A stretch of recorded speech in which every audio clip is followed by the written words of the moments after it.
안녕하세요. 카이스트 데이터 사이언스 대학원 지식혁신연구센터 박사과정 추성엽입니다. 오늘 제가 발표드릴 논문 주제는 Adaptive Assessment and Content Recommendation in Online Programming Courses on the Use of Elo Rating 이라는 주제입니다. 이것은 ACM TOC 저널에 2022년 올해 1월에 올려진 저널입니다. 먼저 간단히 이 논문의 내용을 소개해드리고 이 논문을 제가 선택한 이유를 말씀드리겠습니다. 지금 현재 이제 학교 현장에서는 과거에 비해서 평가에 있어서 굉장히 많은 발전이 이루어져 있습니다. 특히 이제 과거에는 결과 중심의 평가를 했다면은 이제 소위 말해 중간고사나 기말고사에 초점을 둔 그런 평가를 했다면은 최근에는 과정 중심 평가라고 해서 중간고사나 기말고사보다는 수업 중간중간에 선생님이 뭐 수행 평가가 됐든 포트폴리오가 됐든 다양한 방식으로 평가를 함으로써 학생들의 학습 양상에 어떤 진척이 있는지 아니면 학습 수준이 좀 떨어지고 있는지 그런 추이를 보면서 평가를 진행하고 있습니다. 자연스럽게 그 평가 과정이 하나의 학습으로서 이어지고 있는데요. 문제는 교사 혼자서 뭐 20명 안팎의 학생들을 가르치는 과정에서 굉장히 많은 문제점과 어려움이 발생하게 됩니다. 그래서 이러한 것을 어떻게 해결할 수 있을지 교육학계에서는 굉장히 많은 고민들이 이루어지고 있고 그것의 한 가지 방법으로서 이런 엘로 레이팅이라는 방법을 사용해서 좀 학생들의 수준을 자동으로 측정해 줄 수 있는 하나의 기법이 활용이 된다면은 현재 발생하고 있는 다양한 문제점들이 좀 어느 정도 해결되지 않을까 그런 생각이 듭니다. 그러한 배경 속에서 이러한 연구 또한 이루어졌고요. 다만 이제 이 연구 자체는 노르웨이에 있는 한 대학의 학부생을 대상으로 한 코딩 수업에서 이 평가를 하는 과정에서 이루어진 연구라고 보시면 되겠습니다. 이 엘로 레이팅이라는 것은 원래는 체스 플레이어의 수준을 측정할 때 사용됐던 알고리즘입니다. 뭐 이를테면 우리가 테니스 선수를 예를 들자면 어, 국, 국제적인 테니스 선수들의 랭킹도 우리가 단순히 그 해 또는 그 뭐 몇 년간의 경기 실적으로 랭킹을 매기는 것이 아니라 각각 대회마다 그 테니스 선수들한테 부여되는 점수들이 있습니다. 뭐 유명한 대회, 특히 뭐 그랜드슬램 같은 경우는 더 높은 점수가 부여가 되겠죠. 그래서 거기에서 뭐 우승을 한다든지 준우승을 할 때마다 포인트를 쌓아나가는 것입니다. 그래서 연말에 포인트를 계속 누적시켜서 누가 가장 많은 포인트를 현재 얻고 있는지에 따라서 세계 랭킹이 매겨지는데요. 마찬가지로 체스 또한 그러한 방식으로 레이팅이 매겨지는데 그러한 레이팅을 매겨지는 과정에 이러한 엘로 레이팅이라는 알고리즘이 사용되는 거라고 보시면 되겠습니다. 그래서 연구는 방금 전에도 설명드렸듯이 노르웨이의 한 대학에서 자바와 파이썬을 가르치는 과목에서 학생들이 LMS 시스템, 프로토스라는 LMS 시스템을 통해서 코딩을 해나가는 과정에서 중간중간에 어떤 엑서사이즈를 수행해 나가고 그 엑서사이즈를 수행해 나가는 과정에서 학생들의 수준이 지속적으로 업데이트되는 방식으로 평가가 이루어지고 있습니다. 그 네 가지의 리서치 퀘스천들이 있는데요. 첫 번째는 이 엘로레이팅을 사용해서 어댑티브 어세스먼트, 지금 제가 방금 말씀드린 것처럼 지속적으로 학생들의 학습 추이를 보면서 평가 결과를 업데이트해 나가는 것을 어댑티브 어세스먼트라고 하는데요. 이것이 얼마나 효과가 있는지, 그 두 번째로는 이렇게 사용된 방법이 실제 이런 어댑티브 어세스먼트에 사용됐을 때 어떻게 작용이 되고 있는지를 보여주고 있습니다.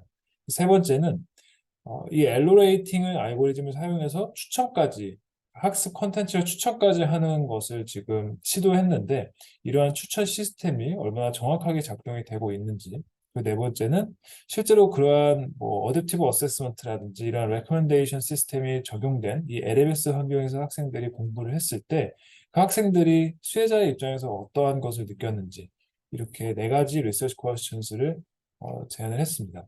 다만 이제 먼저 말씀드릴 것은 이 연구는 뭐 머신러닝이라든지 딥러닝이라기보다는 단순히 어떠한 기존의 알고리즘을 프로그램에 활용을 해서 이 프로그램을 사용하는 사용자가 이 어떠한 것을 느끼는지, 쉽게 말해 유저 익스피리언스가 좀 다른 연구라고 보시면 됩니다. 그래서 결과적으로 이 연구는 조금 HCI에도 가까운 연구라고 보시면 되겠습니다.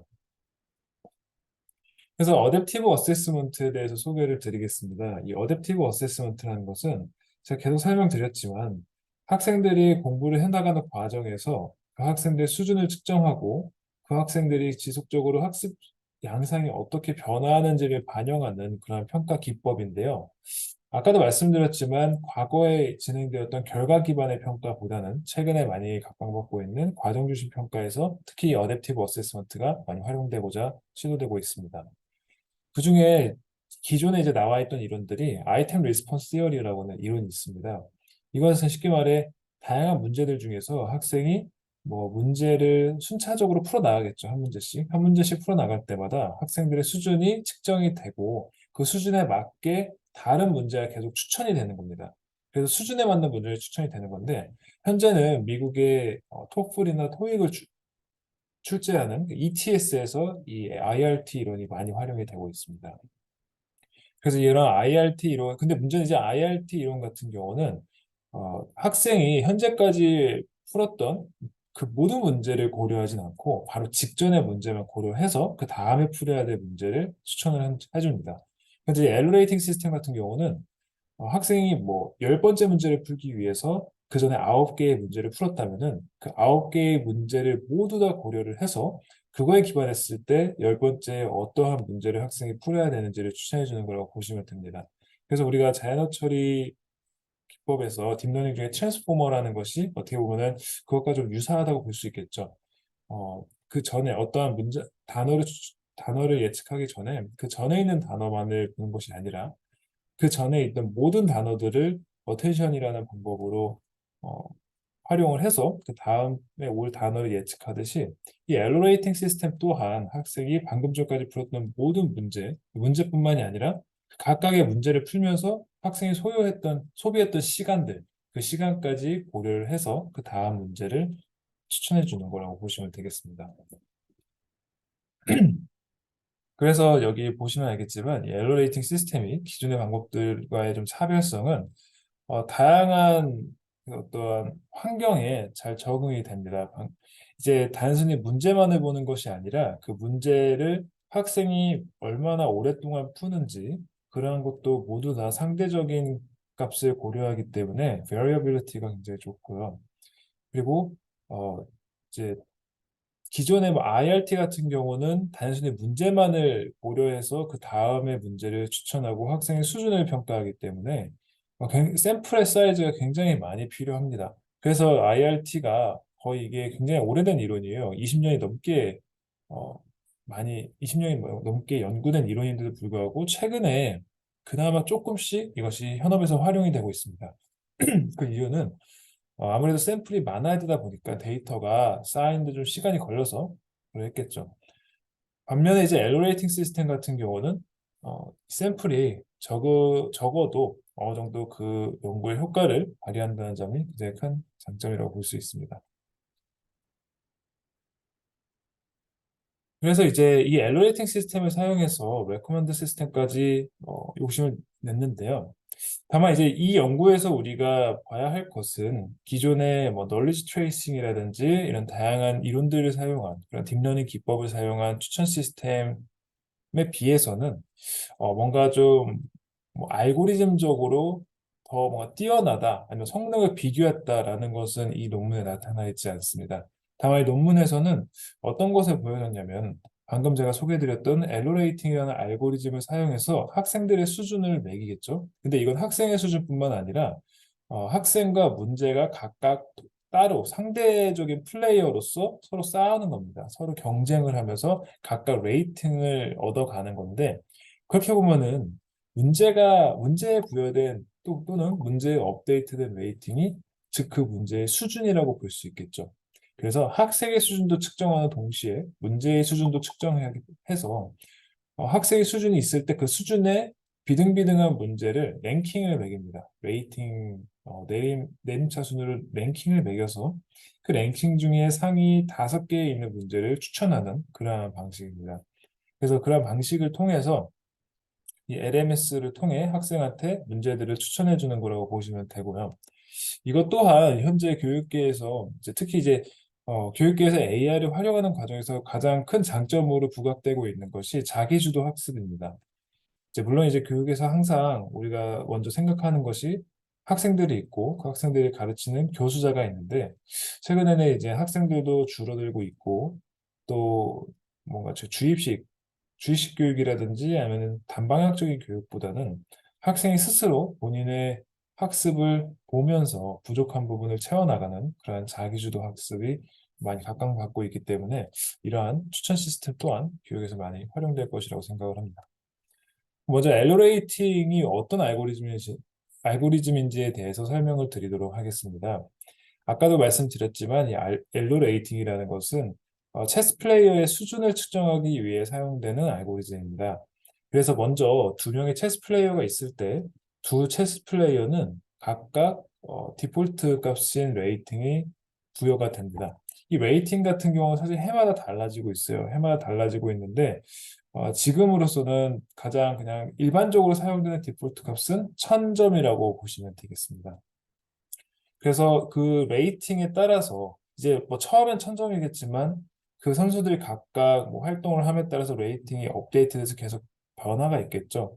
그랬을 때 그러한 레이팅 값을 반영해서 조금 이따 설명드리겠지만 각각의 플레이어가 이 경기에서 어떻게 수행할지 그 확률을 산출을 합니다. 그 확률이라는 것은 각각의 플레이어가 이 경기에서 이길 확률이겠죠. 이길 확률을 예측을 하고요.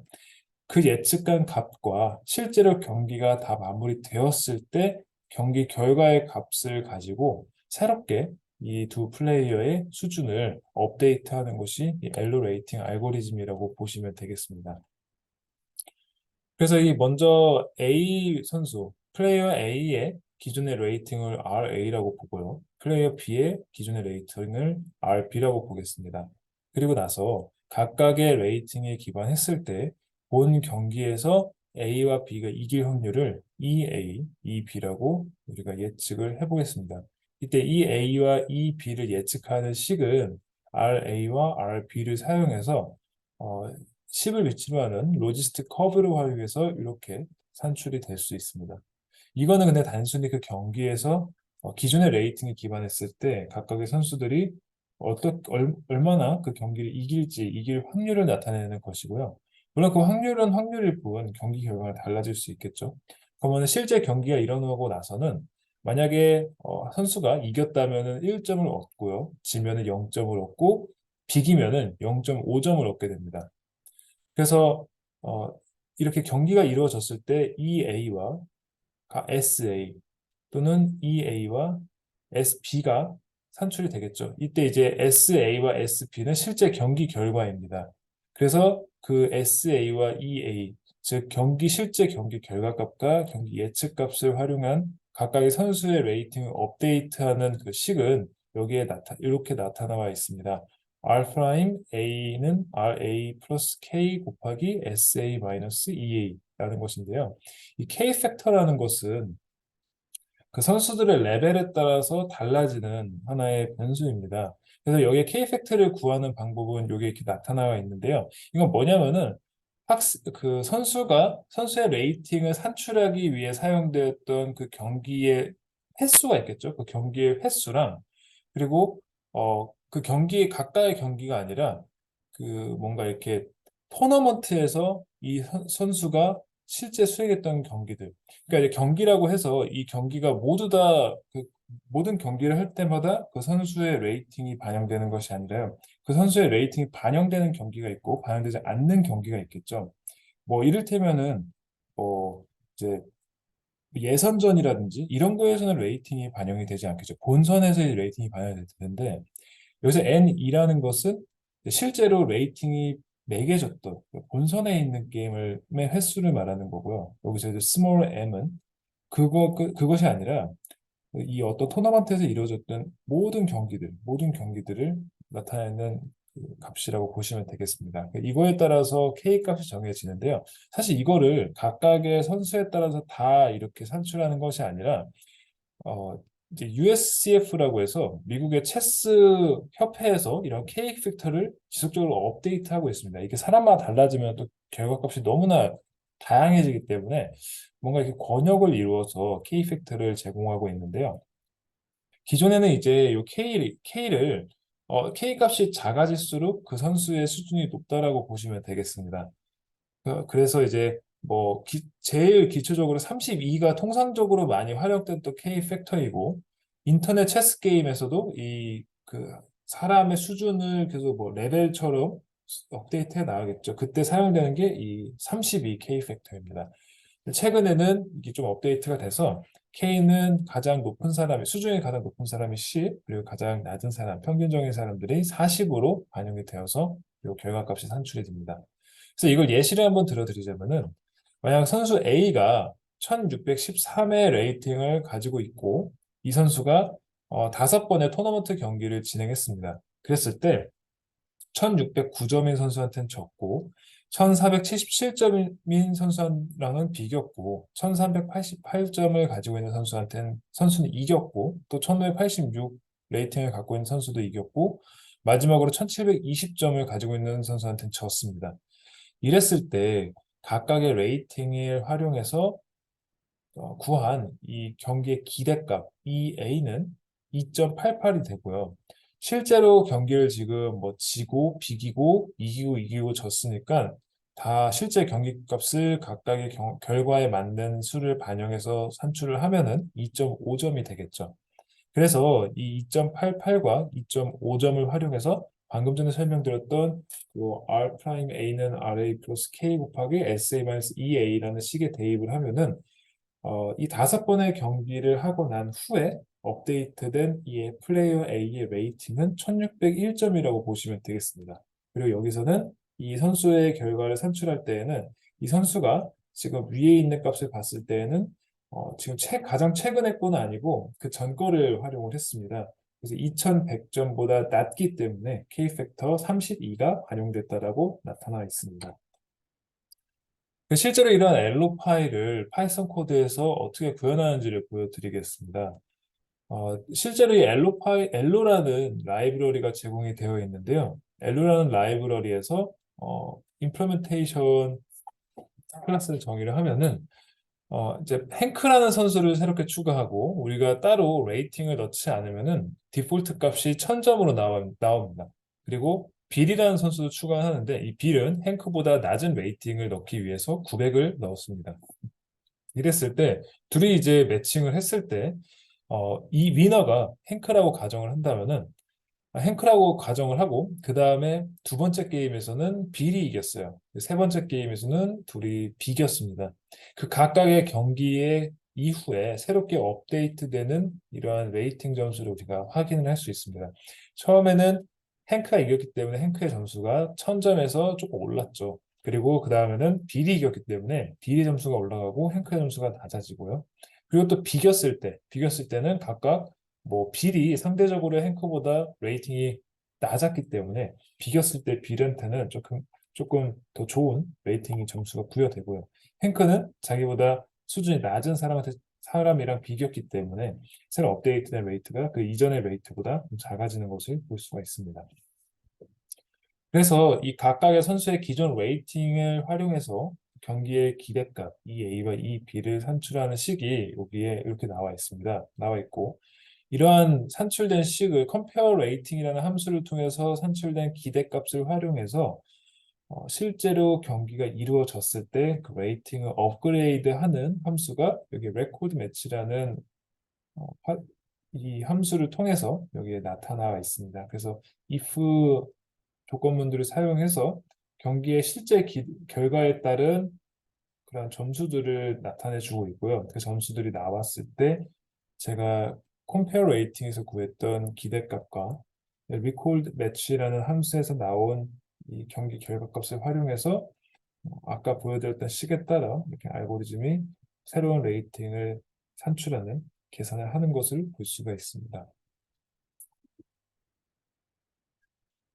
그래서 이러한 엘로 레이팅을 물론 이제 교육에 활용하기 위해서는 지금 방금 보여드렸던 걸 그대로 사용할 수는 없습니다. 이걸 이제 학생들이 학습하는 환경에 맞게 또 우리가 바꿔야 되기 때문에 그 조금 이따 다시 한번 업데이트된 식을 보여드릴 건데요. 전체적으로 이 실험이 진행된 과정을 소개해 드리자면은 학생이 LMS 시스템을 통해서 코딩 문제를 풀어갑니다. 코딩 문제를 풀어가면은 이 LMS 시스템은 문제와 학생의 레이팅을 활용해서 학생의 수준과 문제의 수준을 측정해 나갑니다. 그래서 student ratings와 difficult level of content, 이제 문제의 수준을 측정해 나가고요. 이걸 활용해서 아까도 설명드렸지만 문제의 수준과 학생의 수준이 좀 비등한 관계를 이루었을 때 상위 랭킹 5개의 문제를 추천하는 방식으로 이런 추천 시스템이 이루어지고 있습니다. 그래서 이 실험에 참여한 학생들은 총 87명이고요. 실제로 이 수업 자체에 참여한 학생은 700명 정도가 되는데 이제 연구를 좀 하기 위해서 학생들이 최소 10문제 이상을 푸는 학생을 대상으로 이 실험을 진행을 했고 이러한 조건에 해당한 학생이 87명이었습니다. 그리고 2019년 가을 학기부터 2020년 가을 학기까지 총 2학기 동안 진행이 됐고요. 이 코스의 주제는 자바로 선정해서 이루어졌습니다. 그 방금 설명드린 이 엘로 레이팅이라는 알고리즘이 실제로 어떻게 학습에 활용이 됐는지에 대해서 설명해 드리도록 하겠습니다. 이 렐로 레이팅은 학생과 문제가 서로 경쟁을 하면서 레이팅을 쌓아나가는 구조라고 보시면 되겠습니다. 그래서 여기에 포뮬러를 보시면은 이 R 값은 아까 제가 설명드렸던 기존의 체스 플레이어가 보유했던 그런 레이팅 값이라고 봐주시면 되겠습니다. 그러면 K 팩터가 있고요.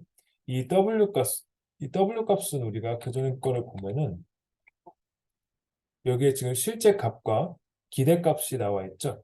이 실제값과 기대값과 유사한 개념이라고 보시면 되겠습니다. W는 실제 학생이 문제를 푼 결과값이고요. W2는 이 기존의 레이팅 점수에 기반했을 때 학생이 방금 주어진 문제를 잘 풀 확률을 나타내는 거라고 이해를 해 주시면 되겠습니다. 그 K 팩터는 물론 체스 플레이어랑 좀 다른데요. 여기서는 이거는 30부터 10까지 중에 각각의 학생마다 K 팩터가 다르게 반영이 됩니다. 이건 이제 사실 처음에는 30점이 부여가 되는데 학생이 문제를 잘 풀수록 이 K 팩터가 점점 낮아지는 거라고 이해를 해 주시면 되겠습니다.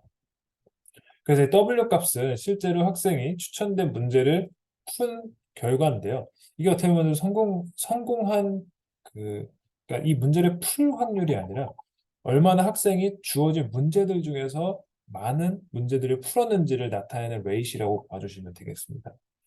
그래서 여기에서 이제 이 A0의 값, A5는 이제 학생이 한 문제를 풀기 위해 얼마나 많은 시도를 했는지를 나타내는 것이고요. 이 TP는 학생이 지금까지 푼 모든 문제의 개수를 나타내는 거라고 보시면 되겠습니다. 그리고 이 AS는 학생이 한 문제를 풀 때 성공한 횟수를 보시면 되고요. 그리고 TC는 학생이 맞춤 문제들의 총수라고 이해를 해 주시면 되겠습니다. 그 다음에 이제 DI와 TI를 설명을 드리는데요. DI는 학생이 이 문제를 풀기 위해서 학생에게 부여된 총 제한 시간, 문제마다 시간이 다르겠죠. 그 제한 시간이 DI이고, TI는 학생이 실제로 그 문제를 풀 때 소요한 시간, 소요된 실제 시간 나타내는 게 TI입니다. 그럼 AI는 무엇이냐? 이 AI는 discrimination parite라고 해서 이제 시간이 단위가 우리가 뭐 초 단위일 수도 있고 분 단위일 수도 있고 이제 시간 단위일 수도 있는데 시간 단위 뭐 없겠죠? 분 단위나 초 단위가 대부분일 텐데 그건 말고도 문제마다 주어지는 제한 시간이 굉장히 달라지겠죠. 달라질 때 이것을 스케일하기 위한 스케일 값이라고 이해를 해주시면 되겠습니다. 그래서 마찬가지로 W는 학생이 이 문제를 풀 확률입니다. 그래서 이걸 가지고 위에는 RI 값과 DJ 값을 통해서 RI는 학생이 방금 문제를 풀고 나서 새롭게 업데이트된 학생의 레이팅, 즉 수준이라고 보시면 되고요. DJ는 학생이 문제를 풀고 났을 때 문제를 풀었느냐 또는 못 풀었느냐에 따라서 이 문제의 수준 또한 레이팅이 달라지겠죠. 그래서 이것은 그 문제의 수준이라고 이해를 해주시면 되겠습니다. 그래서 이 엘로레이팅을 사용해서 추천되는 방식은 학생의 수준과 유사한 수준의 문제들을 선택을 해서 그중에 랭킹을 매겼을 때 상위 5개에 있는 문제들을 학생한테 우선적으로 추천하는 그런 시스템이라고 봐주시면 되겠습니다. 다만 여기서는 학생한테 우리가 5개의 문제를 추천하되 그 모두 다 풀으라는 것이 아니라 학생한테 선택권을 줬어요. 실제로 학생이 그 문제를 선택해서 풀 수도 있고 아니면 LMS에서 추천된 문제를 선택하지 않고 본인이 본인의 수준을 판단해서 본인 수준에 맞을 것이라고 예상하는 문제를 선택해서 풀어도 된다라고 환경을 구성을 했습니다. 그래서 방금 아까 발표 초반에 말씀드렸던 4가지의 연구 문제를 측정하고자 어떠한 방법을 썼는지에 대해서 데이터 분석 방법을 설명을 드리자면은 먼저 이 수준 측정 방식의 효과를 검증하기 위해서는 paired sample t-테스트를 통해서 선생님이 그 교수님이 그 학기 말에 뭐 기말고사나 중간고사를 통해서 최종적으로 각각의 학생한테 부여한 점수가 있겠죠. 그 점수랑 이 시스템이 학생의 수준을 측정해서 부여한 레이팅을 스케일링을 한 결과 얘네들이 큰 차이가 없다면은 실제로 L 레이팅 시스템이 우리가 기존에 사람이 평가하던 방식과 크게 다름이 없다라는 것을 증명할 수 있겠죠. 그래서 이 T-테스트에서는 연가설을 부정하는 것이 아니라 이 연가설을 긍정하는 방향으로 연구를 진행을 했고 실제로 이따가도 보셔드리겠지만 T-테스트 결과 둘 간에 유의한 차이점은 없었습니다. 그 다음에 연구 문제 두 번째는 그렇다면은 이 엘로레이팅 시스템을 사용한 평가 방식이 얼마나 효율적으로 진행이 되는지에 대해서 어, 분석을 했습니다. 세 번째에서는 이 추천 시스템의 정확성을 보기 위해서 가장 우리가 표준적인 방식인 프레시전과 리콜 매트릭을 사용해서 그 성능을 측정을 하였고요. 네 번째로는 학생의 익스피리언스, 경험들을 뭔가 세마틱 어널리시스를 활용해서 그 각각 주제를 잡고 이걸 표적 조사를 함으로써 학생들의 경험을 조사를 하였습니다. 그래서 이 왼쪽 아래에 보시면은 이 어떠한 환경에서 연구가 이루어져 있는지를 볼 수 있고 왼쪽 위를 보시면은 전체적인 이 LMS, 이 엘로레이팅을 사용한 평가 시스템과 추천 시스템 개발 과정 그리고 학생이 학습하는 과정 그리고 어떻게 데이터가 수집되어 있는지 또 그 이후에 어떻게 데이터가 분석이 되었는지를 보실 수가 있습니다.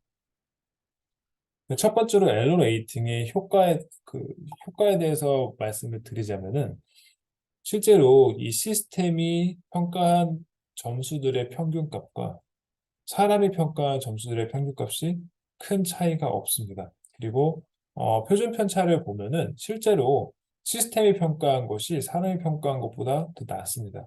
그만큼 이렇게 뭔가 이렇게 분포가 막 이렇게 흩어져 있지 않다는 걸 알 수 있겠죠. 그 다음에 이제 t-테스트 결과값을 보면은 보시겠지만 p-value가 0.9보다 높습니다. 이 말은 둘 간에 큰 차이가 없다는 걸 우리가 알 수 있고 그렇기 때문에 사람이 평가하는 것만큼 이 엘로레이팅 시스템도 그 평가에 효과가 있다는 걸 우리가 알 수가 있습니다.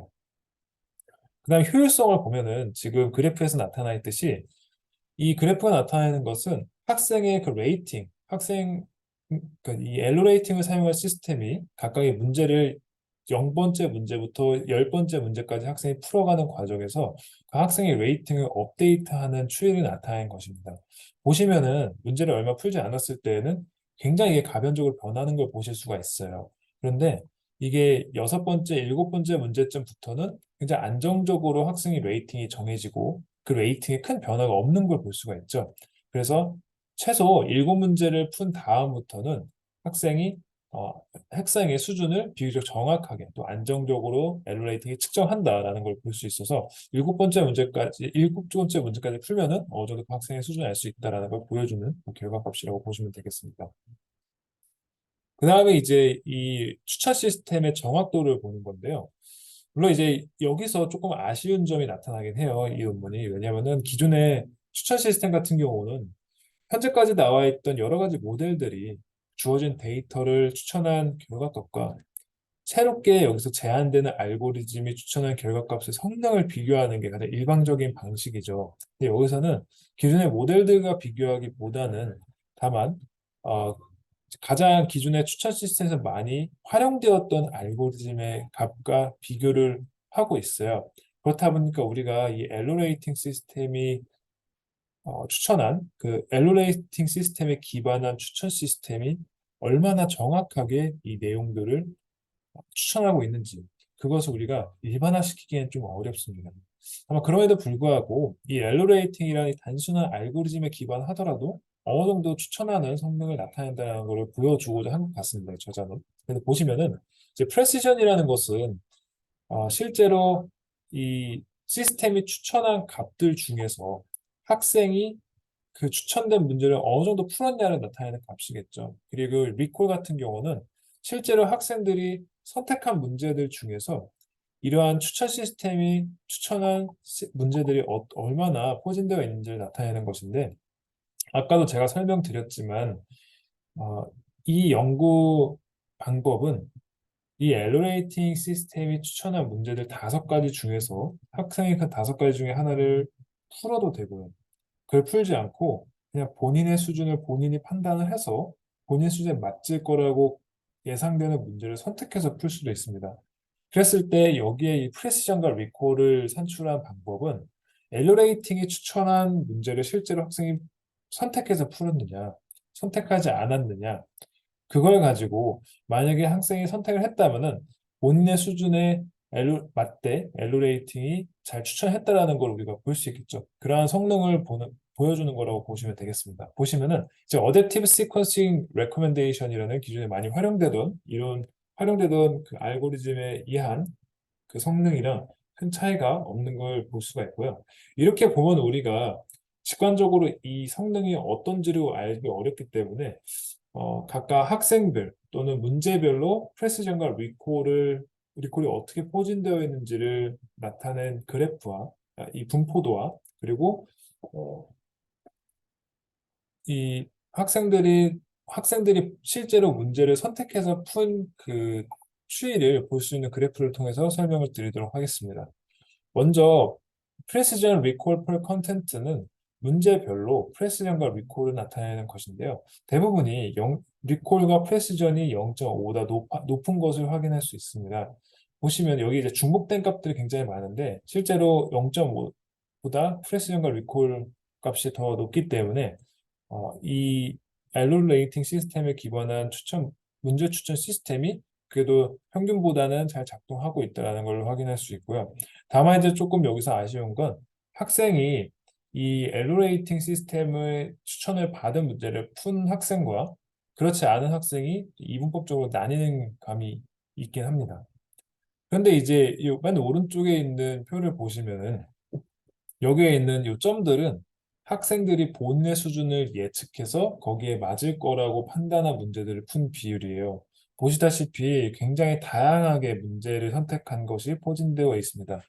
즉 뭔가 일관되게 본인의 수준을 잘 파악해서 문제를 푼 것이 아니라 좀 다양하게 문제를 많이 풀었다는 걸 볼 수 있는데요. 물론 이제 학생이 본인의 수준을 측정해서 본인 수준에 맞는 문제를 선택한 그 비율과 그 어떤 그러니까 문제들의 그 수준의 평균값과 이 엘로레이팅 시스템이 추천한 문제들의 평균값이 차이는 별로 없었어요. 즉 그 말은 엘로레이팅 시스템의 수준에 기반한 그 추천 문제들이 학생이 실제로 본인 수준을 판단한 것과 큰 차이가 없기 때문에 학생도 충분히 본인의 수준을 잘 판단한다는 걸 우리가 볼 수 있겠죠. 그런데 이제 그럼에도 불구하고 실제로 결과적으로 학생들이 푼 문제들이 어떻게 분포되어 있는지를 보면은 굉장히 이렇게 스프레드하게 분포되는 걸 볼 수 있습니다. 그러면 이걸 봤을 때에는 학생들이 물론 자기의 수준을 잘 판단해서 문제를 푸는 학생들도 있지만 여전히 그렇지 않은 학생들도 있기 때문에 이 엘로 레이팅 시스템을 활용하면은 좀 더 학생들이 본인의 수준을 정확하게 진단받아서 거기에 맞는 문제들을 풀 수 있구나라는 걸 우리가 이해할 수 있습니다. 그 다음에 이제 학생들의 경험들을 우리가 조사한 결과를 분석해 보자면은 87명 중에서 34명을 뽑아서 설문을 진행을 했는데, 굉장히 많은 학생들이 이 연구에 대해서 또 이 어떤 엘로레이팅 시스템에 대해서 굉장히 어, 긍정적으로 평가를 했습니다. 실제로 본인들의 학습을 많이 도와줬다라고 평가를 하는데, 또 이제 두 번째는 러닝 바이 두잉이라고 해서 아까 제가 설명을 드렸지만 이 과정 중심 평가라는 게 학생이 학습하는 과정에서 그 학습 양상을 평가하는 거다 보니까 그 평가 과정이 하나의 학습의 일부분으로서 진행이 된다라고 말씀하셨는데 실제로 이 결과에서도 학생들이 learning by doing 또는 try and error라는 표현을 사용함으로써 충분히 과정 중심 평가가 효과적으로 반영이 되었다라고 볼 수가 있습니다.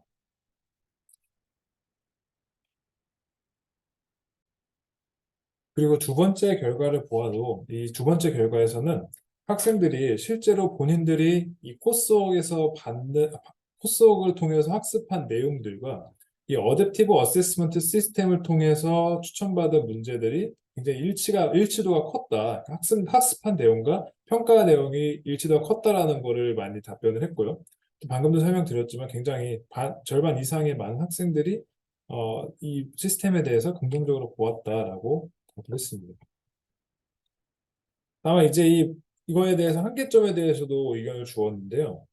아무래도 아까 제가 보여드렸던 그 LMS 환경 자체가 조금 투박합니다. 이게 이제 연구를 위해서 진행되다 보니까 투박해서 학생들이 조금 GUI가 좀 뭔가 이렇게 좀 팬시했으면 좋았겠다. 뭐 게이미피케이션적인 게임적인 요소가 활용이 된다든지 아니 좀 더 정교하게 디자인이 돼서 GUI가 좀 더 이렇게 좋았으면 좋겠다라는 의견이 있었고 또 하나는 단순히 문제를 추천하는 것뿐만 아니라 내가 왜 이 문제를 추천했는지 그리고 이 문제들이 내가 왜 이 문제를 풀었을 때 내 수준이 이 수준인지를 좀 설명해 줄 수 있는 그런 즉각적인 피드백을 좀 요구를 했습니다. 아무래도 이제 설명력이 부족했다라는 걸 볼 수 있는데 이걸 통해서 학생들이 단순히 우리가 평가를 하고 문제를 추천하는 것뿐만 아니라 왜 학생의 수준이 이렇고 그리고 왜 지금 추천된 문제를 학생이 풀어야 되는지까지 우리가 안내를 해준다면은 학생이 뭔가 쌍방향적으로 피드백을 받으면서 좀 더 효율적으로 학습을 해나갈 수 있다는 걸 볼 수가 있습니다.